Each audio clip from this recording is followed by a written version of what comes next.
Yes, my name is Tiffany Slater, and I'm from Kentucky in the US, and I'm a paleontologist researching at University College Cork in Ireland.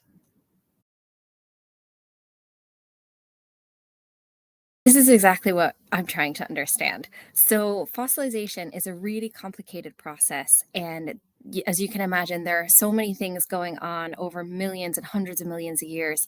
So, we're trying to analyze how these proteins and these chemicals can change over time during certain conditions that are known to be experienced during fossilization. So, the honest answer to your question is that we're still figuring that out. How do biomolecules change over time? And some ways that they change is that we lose certain parts of these chemicals and these proteins. So we definitely lose information. Other times they might change in that they are encapsulated in different things. So they might be. Ending up surrounded by things like lipids and fats in the body, and that does help to preserve them. So there are many ways that these chemicals are changing during fossilization. We did think that before.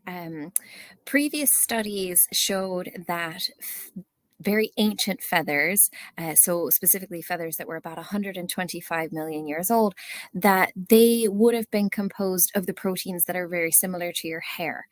And these keratins in your hair are a lot weaker than the keratins in modern bird feathers, which are also very similar to your keratin in your nails. And we know that our nails are quite strong, and they're definitely stronger than our hair. So we did think that ancient feathers were composed of our keratin proteins that are most like our hair.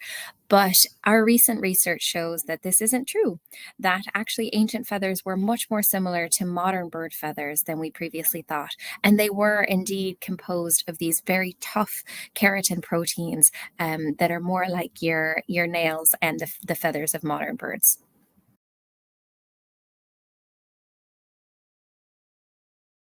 Precisely because we don't really know how proteins change over time during fossilization, it's really important to tease this apart. And so, this new method that we've tried is basically simulating fossilization in the lab. So, I was taking feathers from modern birds like chickens, and I was maturing them in the oven, not to eat, but instead to analyze how the proteins have changed. And then this allowed me to almost create a database of how modern proteins can change during maturation, which we know fossils are heated to certain temperatures when they're buried in the ground. And then I can take that data and compare my fossil data to it to kind of ground truth the fossil data and make sure that I'm interpreting the fossil data in the best, most accurate way possible.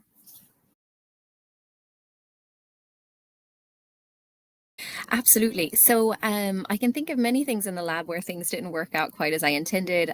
You might have various vials exploding or certain decay experiments not working out, and you can't, things have decayed and gotten so mushy to the point that you can't actually study the tissues. But I think the most important thing to highlight here is that um, no matter how no matter how hard you try, sometimes when you are pushing these boundaries in different fields like paleontology, you will get a lot of criticism about your research.